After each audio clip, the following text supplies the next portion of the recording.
Here we are again. Today is September the 17th, 2025. Welcome to another progression video. CJ's in school today. I know I made a lot of just hangout videos. I figured I'd do a progression video of how our early fall is going. Supposed to be back in the 90s this week. So it's been warm and had a little bit of rain showers. Yesterday we had some storms move out of, where was it? Northern East Tennessee and move south.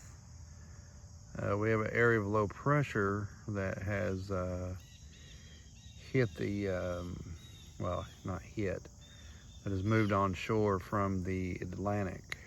So it's moving west, and now it's moving north. It moved west, hit in or come into North Carolina right off the coast, and I think it was a tropical storm, tropical depression, and that's I think where we're kind of getting a little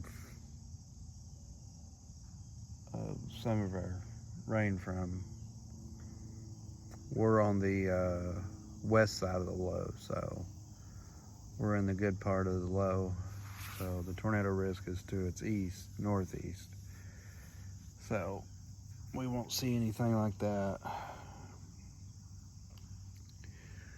So that's good. But as of right now, still about the same. We hadn't had any, we still have cool mornings and warm days. So, I mean, that's cool. Me and Bo and Delilah's hanging out here. Delilah.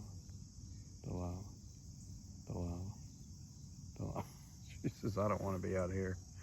I'd rather be, she said, I would rather be sitting inside, laying on a cushion on my,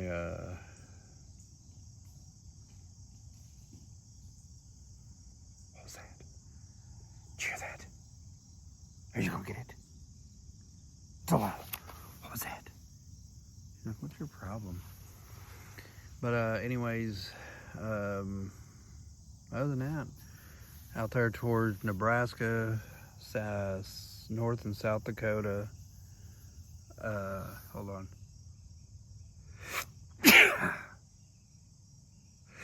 COVID. Today I think they have a slight risk towards northeastern New Mexico, southeastern Colorado, and western Oklahoma Panhandle. I think a little bit of the Texas Panhandle too is in the slight risk. So nothing, really major today, just a slight risk. Same as they had yesterday. I think they had 2 tornado reports yesterday in, where was it? Nebraska, I think they had. Might have been in Colorado. And they were both land spout tornadoes. So they wasn't, supercell tornadoes.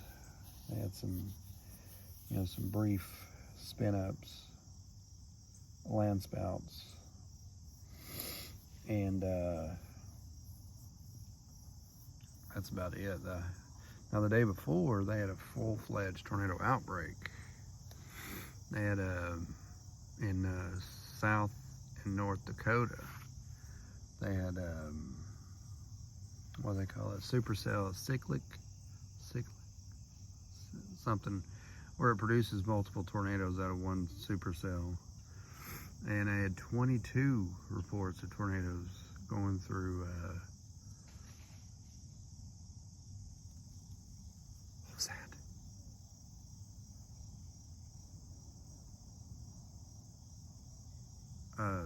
South and North Dakota there. So they had a lot of tornado reports, and they had a lot of videos from it. And if you read the storm reports on that day, which today's the 17th, So it'll be on the 15th of September of 2025. You would see most of the storm reports was from storm chasers. So, I mean, that was good. You know, them actually providing ground truth to a lot of the National Weather Service out of Bismarck and whatever South Dakota has. They were under a slight risk as well, with a 5% tornado risk, which I haven't seen it yet, but I'm sure people will be going, well, how come they wasn't under a 10%? You know, a lot of the tornadoes that come out of there that they rated, I've seen, has been EF1 to, I think, EF2. They had a couple of them in there. So that's pretty strong tornadoes. But, I mean, I think they just, you know, warned that there was a tornadoes that could happen, and it did. And that was the whole goal, was to show that.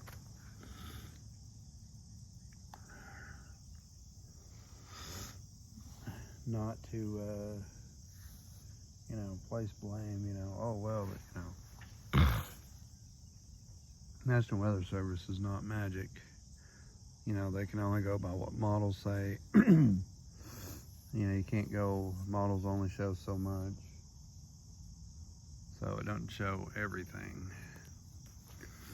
But anyway, here, nothing going on really spectacular. I seen last night where people was talking about, well, there's one person talking about it right now. Sunday night for West and Middle Tennessee could have a damaging wind.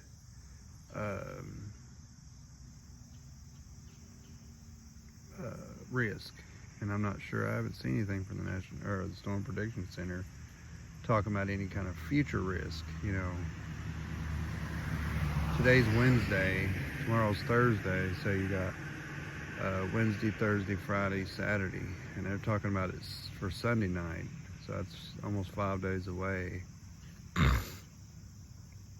So I'm not really sure what that's about, if we're going to have some possible severe weathers in the future. They haven't really talked about it, you know, in their 4 through 8, day 4 through 8, you know, so I'm not sure. I think today we have another chance for some storms, nothing really big. Now yesterday's storms, they started out severe, but they had, the only thing they had going for them was instability. Instability was right around 2,000 to 3,000 joules per kilogram. And Delilah, was that you? You're like, no, it was you. And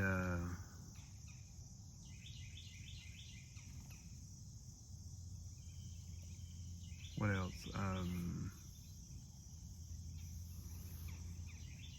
That's it. They have no bulk shear to provide inflow for the storms or any twist in the atmosphere. We had no helicity.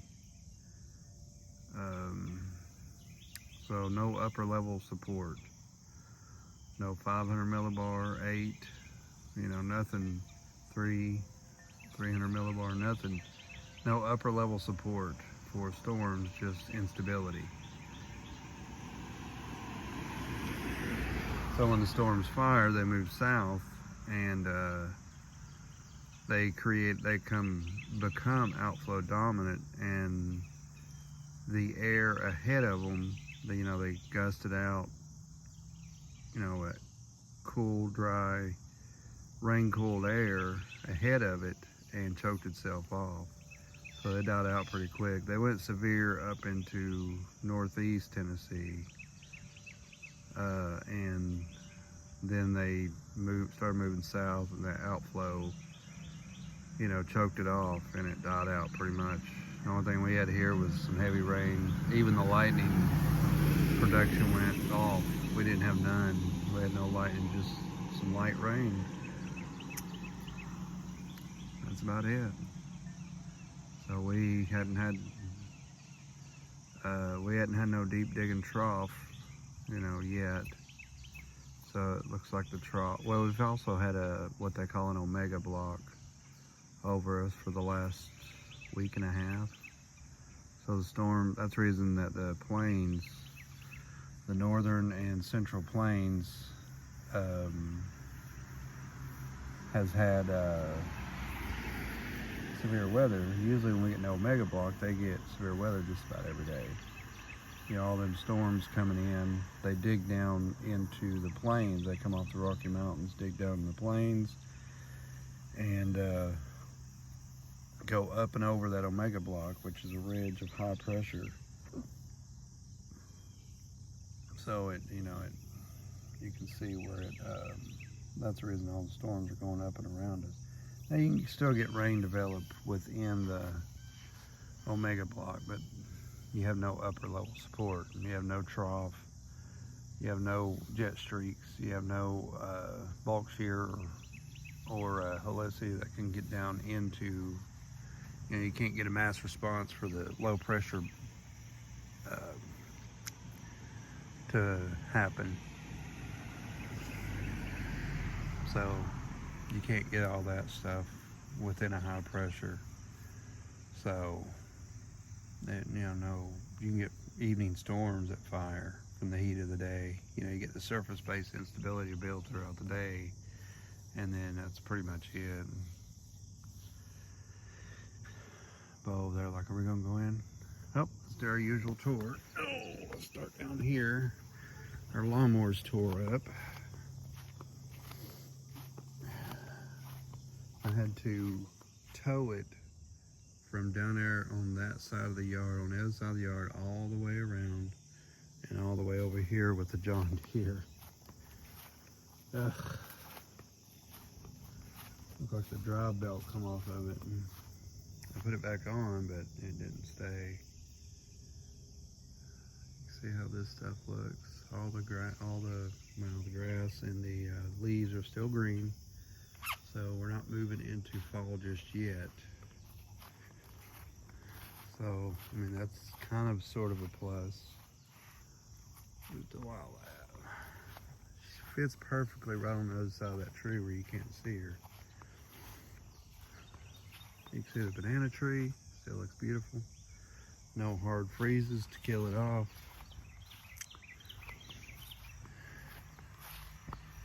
There's our lemon tree. Mom thought it was a orange tree. She does. But we looked it up there, and them giant spikes on it. I don't know if you can see them right there. They are indicative of a lemon tree. I don't know yet. It ain't producing anything, but it has been in a pot for the last couple of years. Its first couple of years of its life. So we'll have to cover it up through hard freezes and stuff.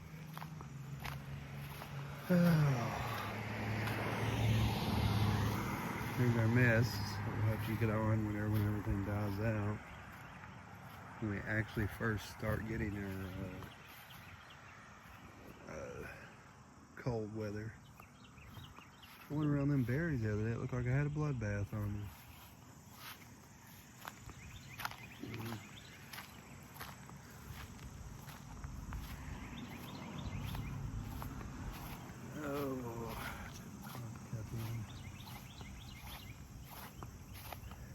Yeah,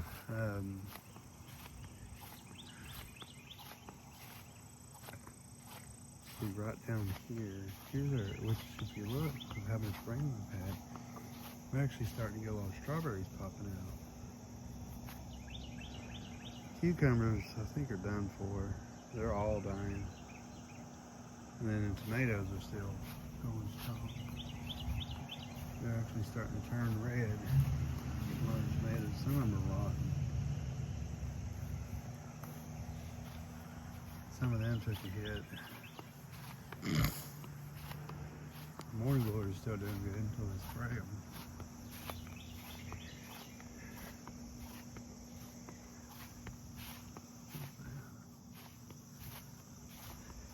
Here's where the lawnmower flipped out on me. It wouldn't move anymore. I got down in here and I couldn't move. So I had to, you can see the tire tracks where I started spinning. I was trying to tow it out of here with that John Deere, but John Deere, the rear of it is too light. So I got the idea to go extremely slow. And it worked somewhat. And then so Crystal, I said, come out here and sit on the back of it, and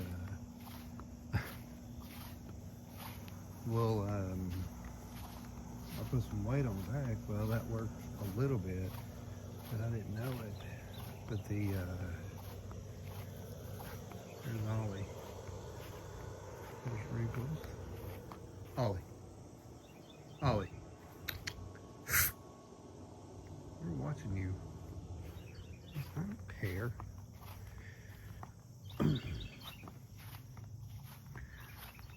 But like I said, it's a beautiful early fall morning. You know, it's starting to warm up a little bit now. Let's see if my chair is dry.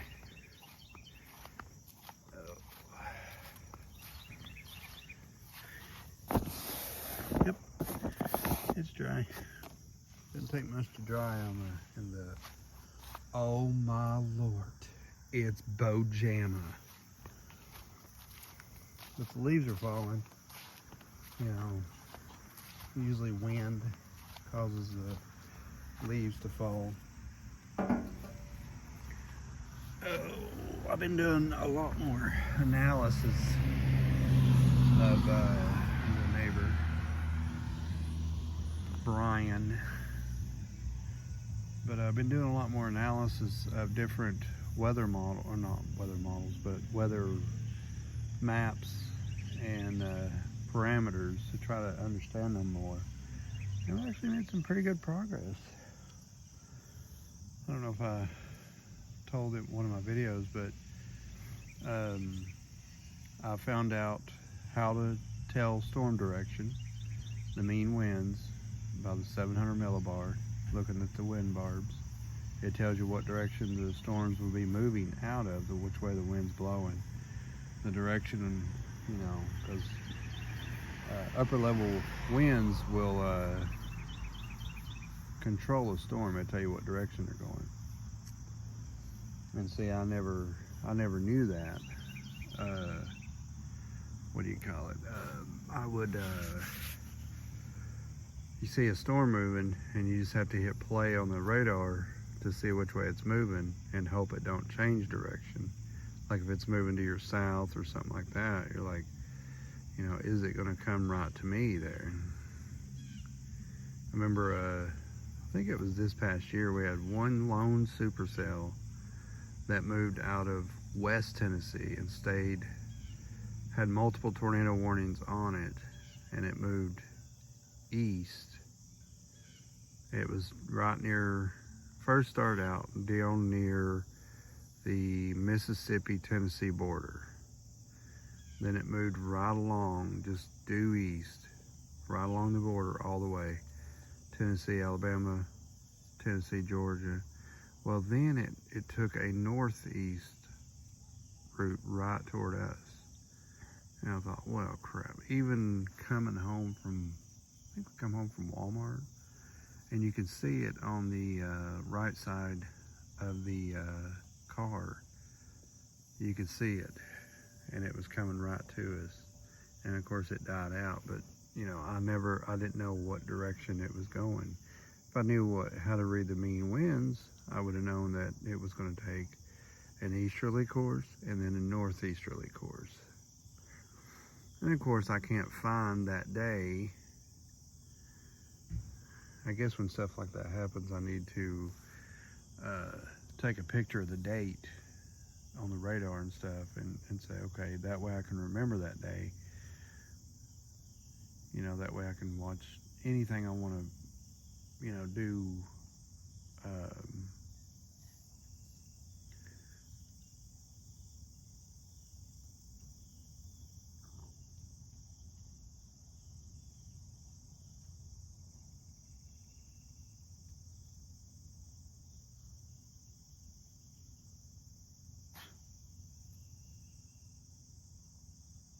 Buzz, like I'm down looking at you. But yeah, discovered how to read mean winds. What bulk shear actually is, I did not know that. I always heard, well, the bulk shear winds is not high enough to sustain storms. I heard on Convected Chronicles, what do you call it? His videos, he says, you know, the bulk shear winds are for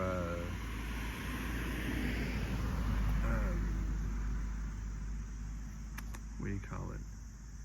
Sustaining storms, and what was the other one?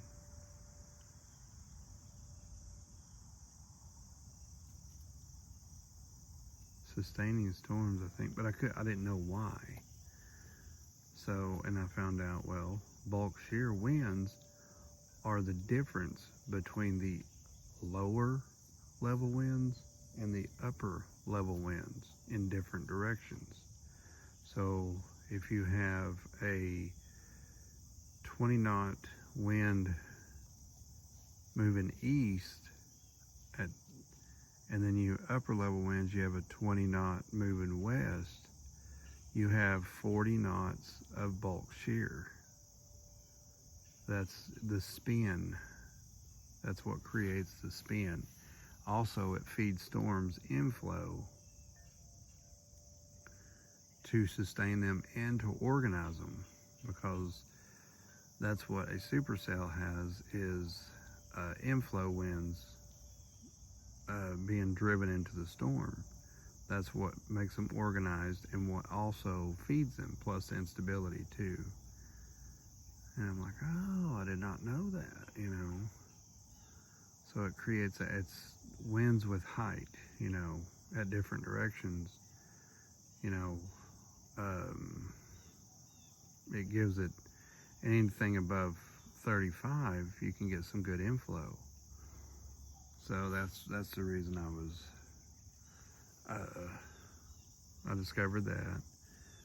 850 millibar, you can actually recognize cold fronts and warm fronts and low pressures on there, instead of going to the MLS pressure, whatever, it's on the one of the parameters. And you can identify, you know, lows there, but you can also go to the 850 millibar and see where isobar or whatever, the lines of temperature, and you can see the dark green is or the dark red is heat, and the blue is cold air behind it, so you can identify where the cold front is. And then you can see the light dash green lines are dew points being fed up into the low, you know, warm air advection being pulled up out of the Gulf. And you can see where any warm fronts are, or, you know, the warm sector is. And I'll tell you exactly where the low is.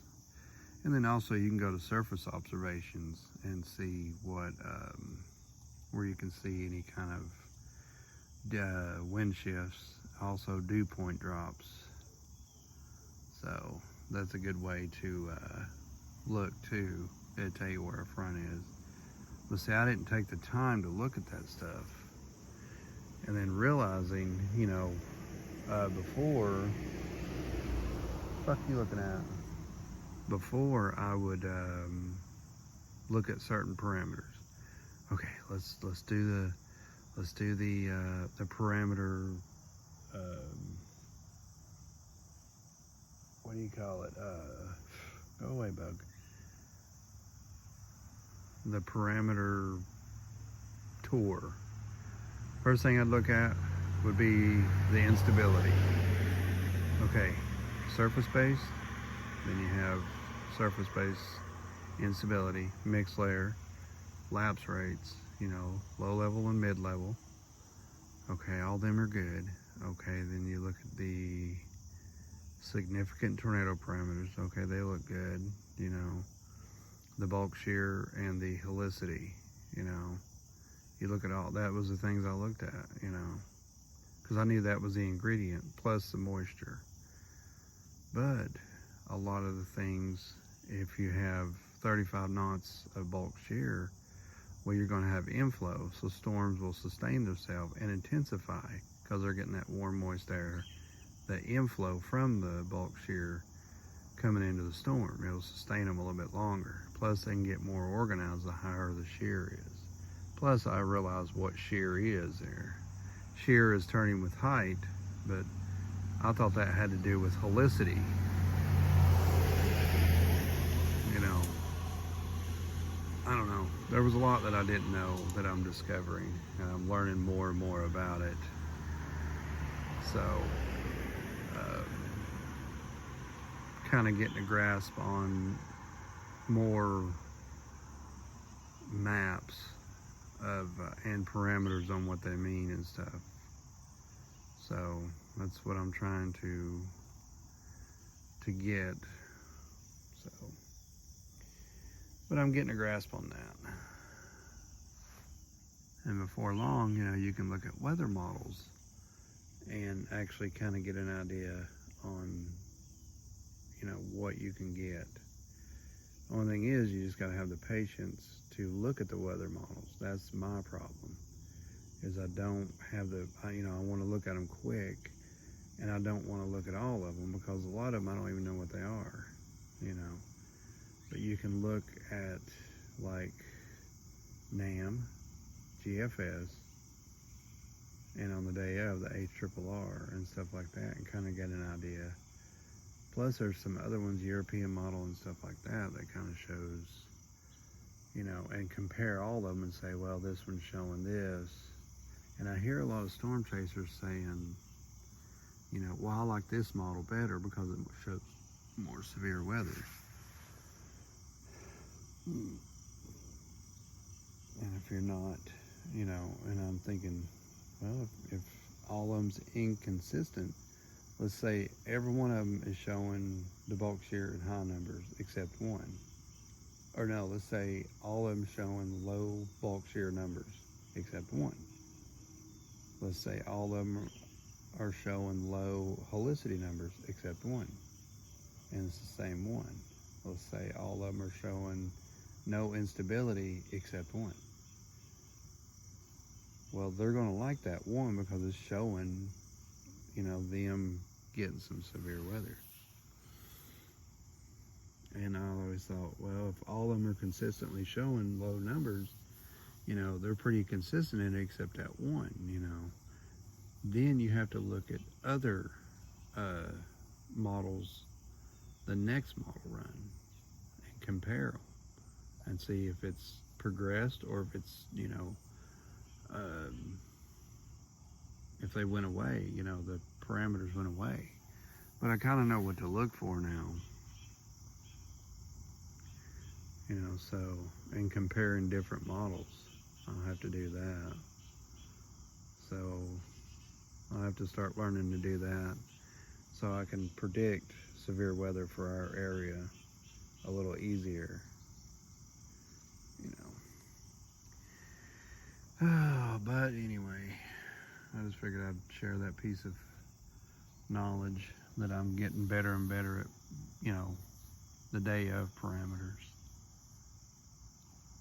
And it's probably stuff that I don't want to see, you know, like, well, now the thing I have to remember, a couple of things I have to remember is, one, you got to get a storm to fire to and become discrete, really, even semi-discrete, to really get anything.